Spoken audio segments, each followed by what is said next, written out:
Anatomia do Poder, que vai já ao ar dos todos os estados do Brasil, onde a Rede Vida tem os seus pontos de transmissão, há 12 anos e meio. E mais uma vez trago para falar no nosso programa o meu querido amigo Agostinho Turbian. E vamos hoje conversar um pouco sobre o Brasil. Esse momento difícil que nós estamos passando na economia. Tivemos um crescimento que era inesperado do PIB, mas um crescimento com o aumento da inflação, com a desvalorização cambial, com a queda de bolsa, com o risco de os juros serem aumentados e, ao mesmo tempo, com um déficit público assustador. Nós tivemos a entrega do presidente Bolsonaro para o presidente Lula, o governo da União, um superávit de 50 e poucos bilhões de reais. No primeiro ano, teve o presidente Lula um déficit de 271 bilhões de reais. Esses últimos 12 meses, o déficit foi de 250 bilhões de reais. E a dívida pública, não a dívida pública, o déficit público nosso está em 1 trilhão 187 bilhões de reais. E a dívida pública é de 78%, aumentou 4% nesse ano de 2024, de um PIB na ordem de 2 trilhões e 100 bilhões de dólares. O que vale dizer, nós estamos com uma dívida em torno de 8 trilhões de reais, o que é assustador.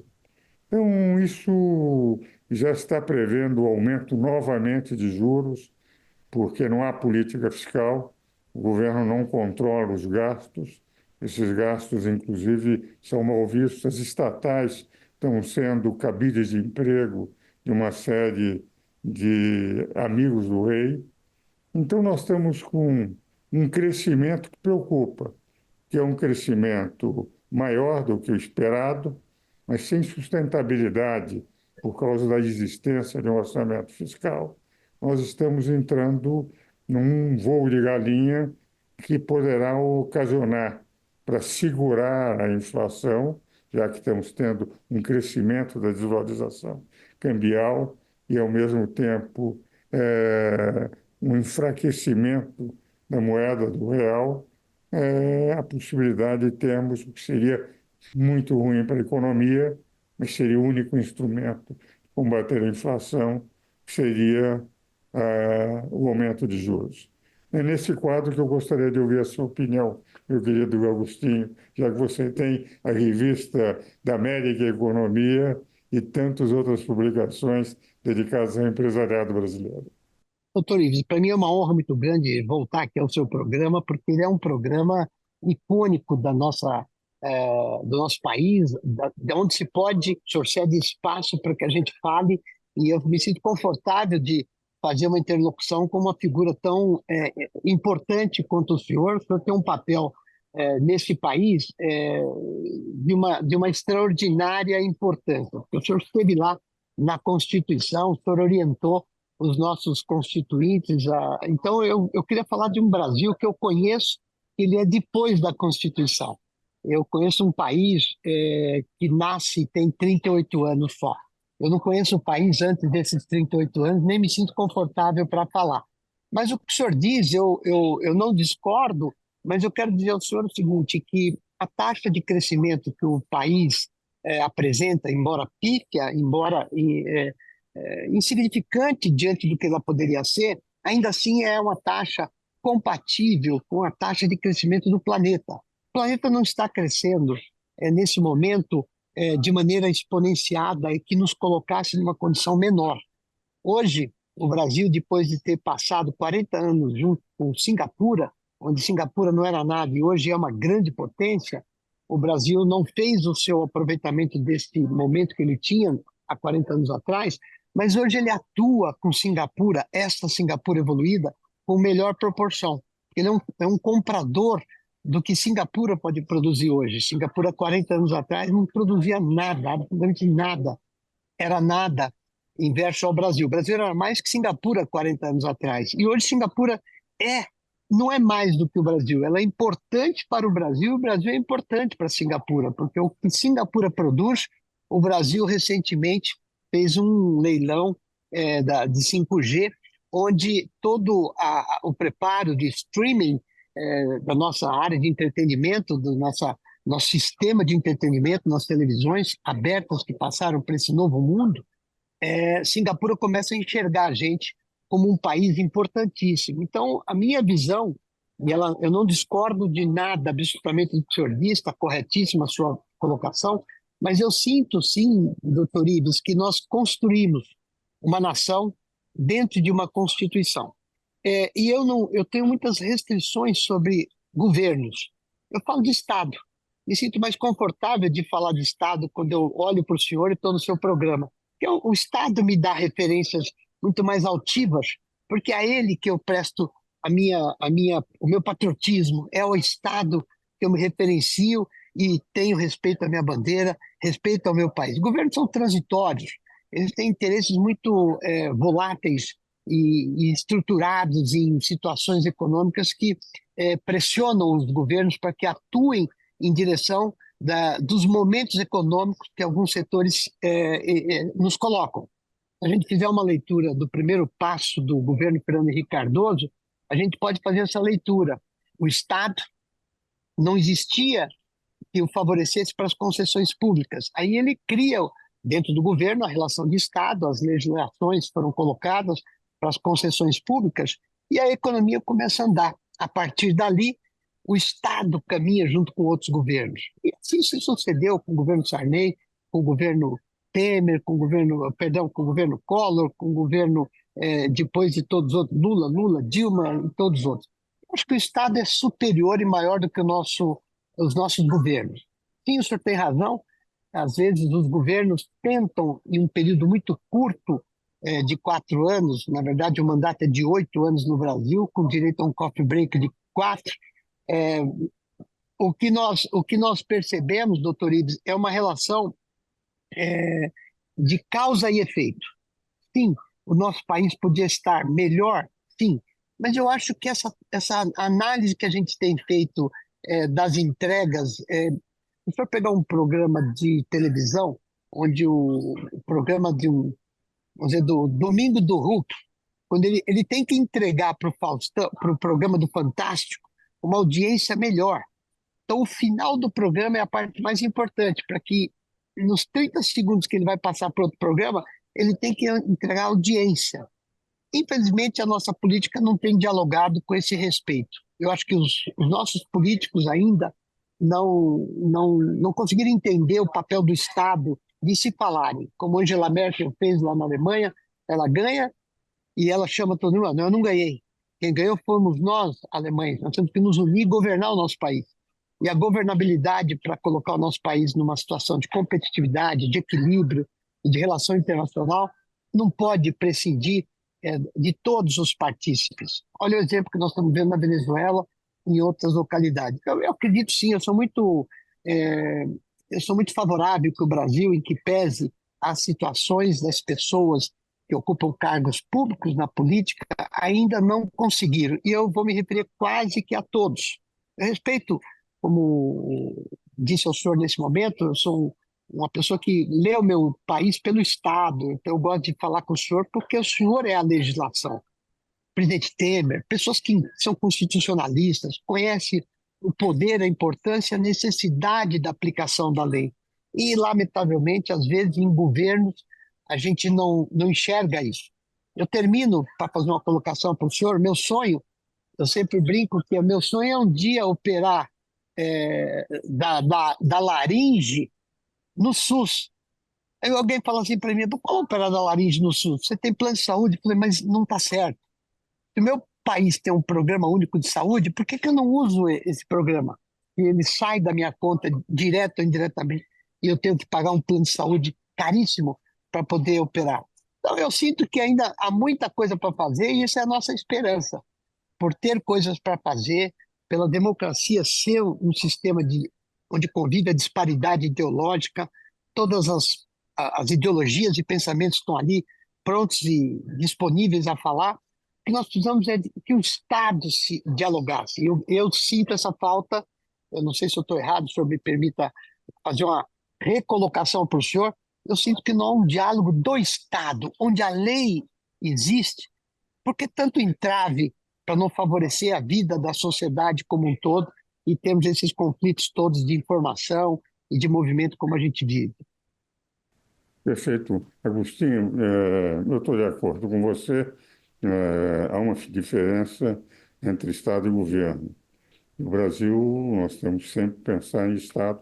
Aliás, eu, parlamentarista, vejo que no sistema parlamentar você valoriza o Estado ao ter a figura do chefe de Estado como aquele que dá estabilidade às instituições, e o chefe de governo saindo do parlamento e também fazendo com que não haja capturas de orçamento, etc.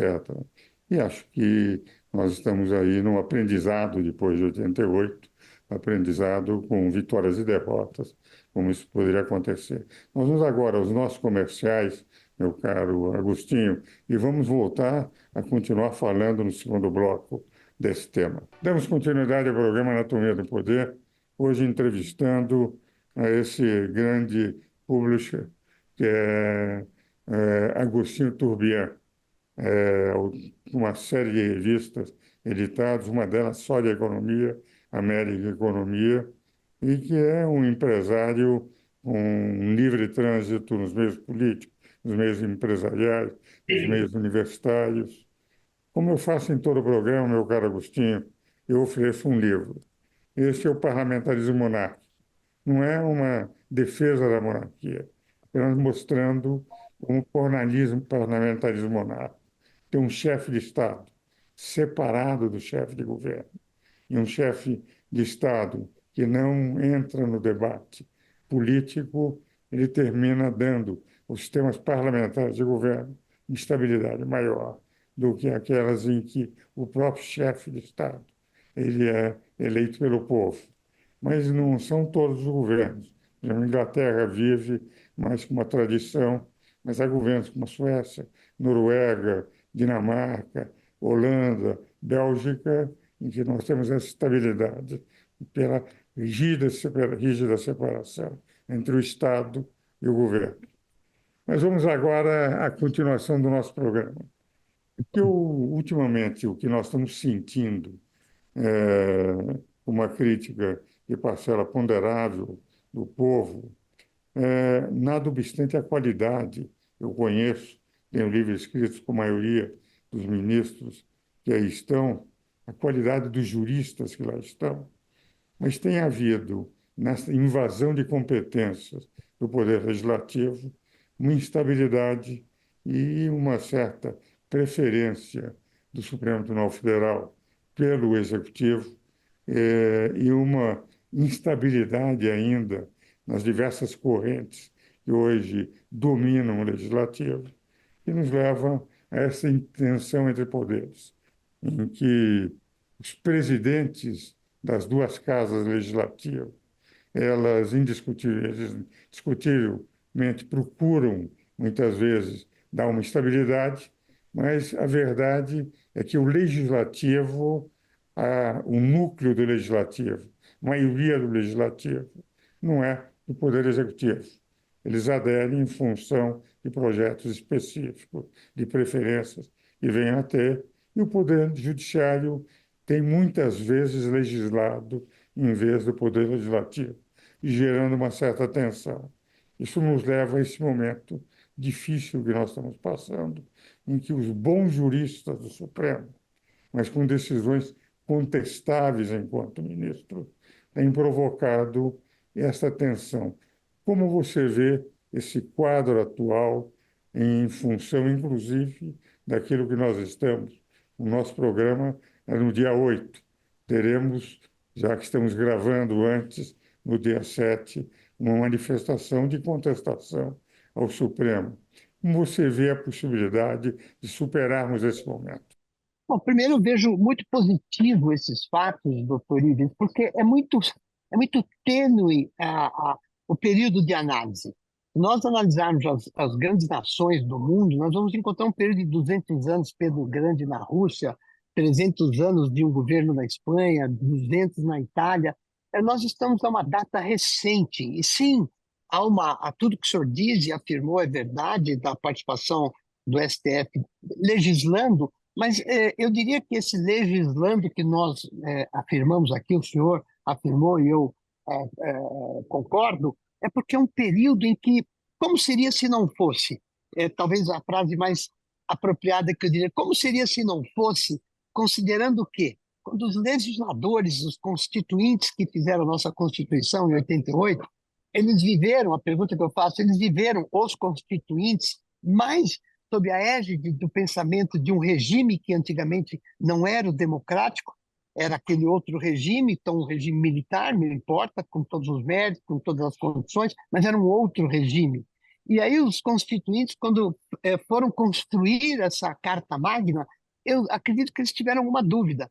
Como será que vai ser liderada essa nação por uma sociedade que não tem saneamento básico? Imagina que hoje nós temos um índice de saneamento básico baixíssimo para um país do nosso tamanho. Imagine há 40 anos atrás.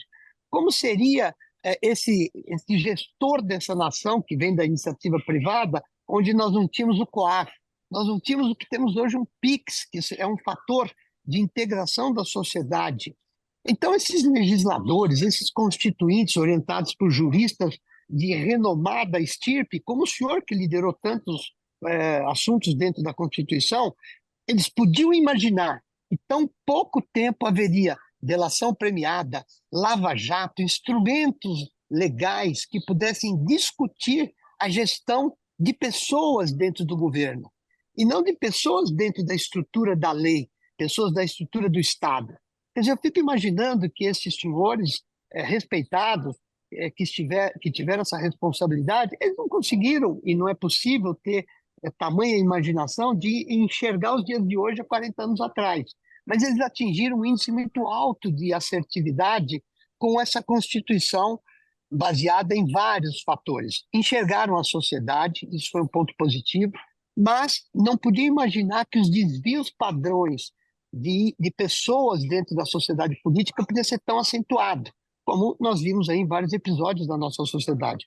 Mas eu quero crer também, doutor Ives, que se houvesse este STF que nós temos hoje, legislando ou não, sem fazer juízo de valor, na Rússia não existia a guerra entre a Rússia e a Ucrânia. Se existisse o nosso STF hoje dentro de Israel, não haveria um problema como nós estamos vendo numa região que não pode acontecer isso. Se existisse o nosso STF dentro da Venezuela, nós não assistiríamos um assinte dentro de um período tão importante da necessidade da democracia universalizada, onde a China hoje é um grande cliente do Brasil, é o cliente número um do Brasil. O segundo cliente do Brasil é a primeira economia do planeta, o terceiro é a Europa, o quarto é a própria América Latina. Então, eu quero crer e acreditar ao STF que ele é refém de uma situação que ele não tem como administrar. Eu quero, dentro da minha insípida competência de leigo, dizer assim, é impossível, por exemplo, que um partido político bata a porta do STF e diga, olha, isso aqui não é constitucional e ele não receba. Eu acho que a pressão de legislação ao STF vem muito mais do sistema político instalado, dos partidos instalados, do que deles próprios. Mas eu sinto também que os nossos eminentes magistrados, togados que ali estão, sabendo da responsabilidade, eles não fazem mal ao Brasil. Eu vou dar um exemplo só. O PIB do Brasil tem 2 trilhões de dólares como número, vamos dizer assim, significativo. Um pouquinho mais, um pouquinho menos. O STF tem um PIB de 100 trilhões de dólares. Se ele assinar uma ação de indenização, sei lá da onde, de uma companhia, ele quebra o Brasil. A aceleração da legislação no Brasil, que era lenta, com a tecnologia, com a inteligência artificial, ela fez com que o sistema de decisão do judiciário se tornasse quase que up-to-date, na hora. Eu tenho participado do Fórum de Juristas, jurídico do IDP, lá em Lisboa, e eu vejo que as grandes discussões lá são sobre a digitalização, a tecnologia, a inteligência artificial. Como é que pode uma inteligência artificial atribuir a uma possibilidade que seria a defesa e a possibilidade de uma resposta tão rápida, em fração de segundos? Então, eu quero crer, doutor Ives, que nós estamos diante de um espaço muito pequeno para fazer uma análise do STF. O STF está dentro de uma nave que está voando, deu uma turbulênciazinha, mas o piloto é bom, o piloto vai dar uma baixada um pouquinho, vai despressurizar um pouco a cabine, ela vai aterrissar direitinho, porque eu entendo que a Corte Suprema conhece o Brasil como ninguém. E nós vivemos num país democrático, bicameral, presidencialista, que funciona dentro de um regime quase que parlamentar. Então, a instrumentalização da nossa democracia ela é muito boa, mas ela é difícil de operar, porque nós temos os estados do Nordeste com maior poder dentro da República e os estados do Sudeste com menor poder na República. O estado de São Paulo, doutor Ives, em que pese, eu não vou citar nome de senadores, mas é onde tem a menor taxa de participação de senadores dentro da República, porque os nossos senadores não estão tão fortes quanto está o senador de um outro estado. Por quê? Porque o nosso estado ele cresce sozinho, na inércia ele já está funcionando. A cidade de São Paulo, idem, o estado de São Paulo, se fosse uma nação, seria a 19ª economia do planeta. E hoje o Brasil tem o privilégio, em 30 anos, além de ter criado uma Constituição nova, ele criou o estado do Tocantins, Mato Grosso do Sul, e o Matopiba, Maranhão, Piauí, Tocantins e Bahia. E o mundo fica assim maluco, entendendo como é que vocês conseguiram fazer isso com tudo isso. Então a minha resposta é, nós somos um país que criamos, o senhor é testemunha dessa criação da Embraer com Osiris Silva, uma das maiores companhias de tecnologia aeroespacial do planeta. Nós temos a maior produção de proteína animal do planeta. Nós temos a maior Amazônia Azul do planeta. Então, eu entendo que precisamos dar um pouco de crédito ao STF, porque julgar, eu me permito esse pensamento, eu gosto de fazer uma leitura do meu país, 3 presidentes para baixo e 2 para frente. Aí eu vou conseguir fazer uma conta, porque senão não vai fechar essa conta. Eu vou pegar 3 presidentes para baixo e 2 para frente, eu vou entender, porque se o senhor pegar entre o presidente anterior, Bolsonaro, e o presidente Lula agora, nasceu um filho chamado Pix, nasceu outro filho chamado Banco Central Independente. É uma coisa muito complicada para fazer uma análise circunstanciada em fatos que a mídia pega e ela pouco nos ensina. Mas eu quero dizer, a miséria no Brasil está diminuindo. Sim, nós temos moradores de rua. Sim, eles fazem parte do nosso sistema, mas a responsabilidade da sociedade também é necessária. Delfim Neto dizia, e eu vou terminando aqui a minha fala, que a nossa economia informal, nossa economia subterrânea era muito alta, 50%, ela diminuiu, mas ela ainda é expressiva e é por essa razão que o crime organizado ocupou um espaço de liderança a gente não tem como negar. Existe uma brecha ali, e essa brecha não foi a Constituição que deu a eles, não foi. Então eu quero crer que o STF ainda precisa de mais tempo. O STF, para mim, é como o Papa. Ele precisa de um período maior para ser avaliado, para ver o que ele pode fazer no seu tempo total. Meu caro Agostinho, agradeço muito a sua participação no nosso programa, o seu otimismo com o Brasil, que é muito importante para os nossos telespectadores. E aos meus telespectadores, eu os aguardo novamente no próximo domingo.